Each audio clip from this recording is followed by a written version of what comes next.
दोस्तों, योगी आदित्यनाथ को देश का सबसे पावरफुल मुख्यमंत्री क्यों कहा जा रहा है? हाल ही में प्रयागराज के मंच से दो दिग्गजों ने उनकी तारीफों के पुल बांधे, जिसने सियासी गलियारों में हलचल मचा दी। केंद्रीय मंत्री अर्जुन राम मेघवाल ने कहा, अगर कोई काम जल्दी और प्रभावी ढंग से करना हो तो योगी जी से सीखें। महाकुंभ के प्रबंधन में उन्होंने जो कमाल किया वो बेमिसाल है। वहीं सुप्रीम कोर्ट के मुख्य न्यायाधीश जस्टिस बी.आर. गवई ने तारीफ में कहा, मंत्री मेघवाल ने ठीक कहा, योगी जी देश के सबसे पावरफुल और कर्मठ मुख्यमंत्री है। प्रयागराज की धरती पावरफुल लोगों की है और योगी जी इसका जीता जागता उदाहरण है। ये बयान सिर्फ तारीफ नहीं बल्कि एक बड़े सवाल को जन्म देते हैं। आखिर योगी के पास ऐसा कौन सा पावर है जो उन्हें बाकी मुख्यमंत्रियों से अलग करता है? हर मुख्यमंत्री के पास एक कैबिनेट होती है, मंत्रियों की फौज होती है और फैसले लेने का अधिकार होता है, चाहे वो बिहार के नीतीश कुमार हो, असम के हेमंता बिस्वा शर्मा हो या मध्य प्रदेश के मोहन यादव। सभी को संवैधानिक रूप से समान शक्तियां मिली है। फिर योगी को सबसे पावरफुल क्यों कहा जा रहा है? क्या यह सिर्फ इसलिए कि उत्तर प्रदेश देश का सबसे बड़ा राज्य है, जहां की आबादी और लोकसभा विधानसभा सीटें सबसे ज्यादा है, या फिर योगी की सिक्योरिटी, उनके प्रशासनिक कौशल या जनता के बीच उनकी लोकप्रियता उन्हें यह खिताब दिला रही है? जवाब हां और ना दोनों हो सकता है। उत्तर प्रदेश निश्चित रूप से देश का सबसे बड़ा और राजनीतिक रूप से सबसे महत्वपूर्ण राज्य है। 20 करोड़ से ज्यादा की आबादी और 80 लोकसभा सीटों के साथ यह किसी भी राष्ट्रीय पार्टी के लिए सत्ता का रास्ता तय करता है।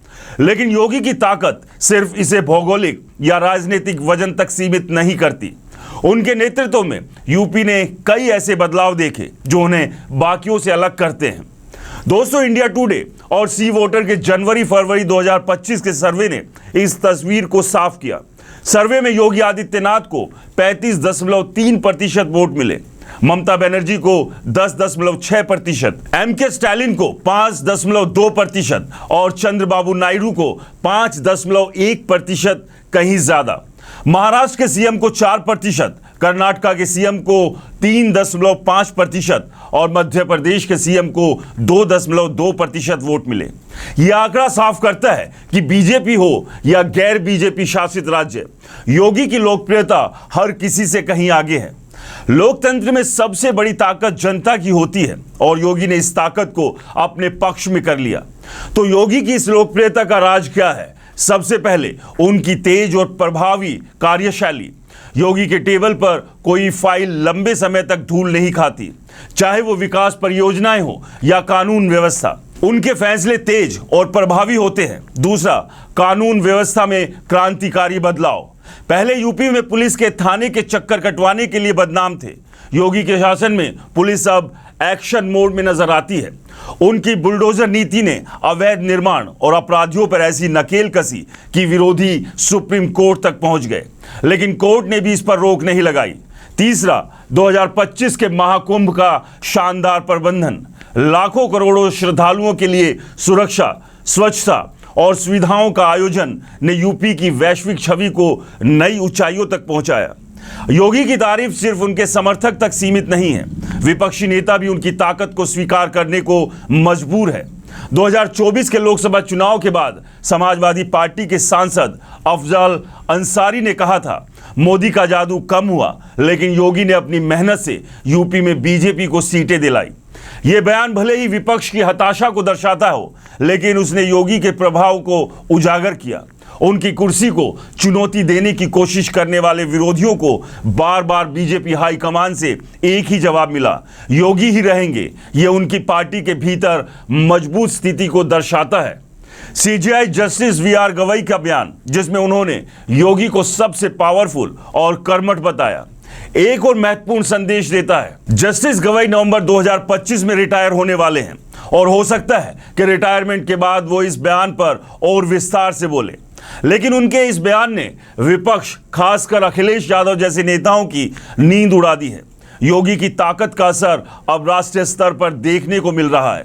उत्तर प्रदेश की 80 लोकसभा सीटें और 403 विधानसभा सीटें इस देश का सबसे महत्वपूर्ण राजनीतिक गढ़ बनाती है, लेकिन योगी ने इसे सिर्फ एक संख्या तक सीमित नहीं रखा।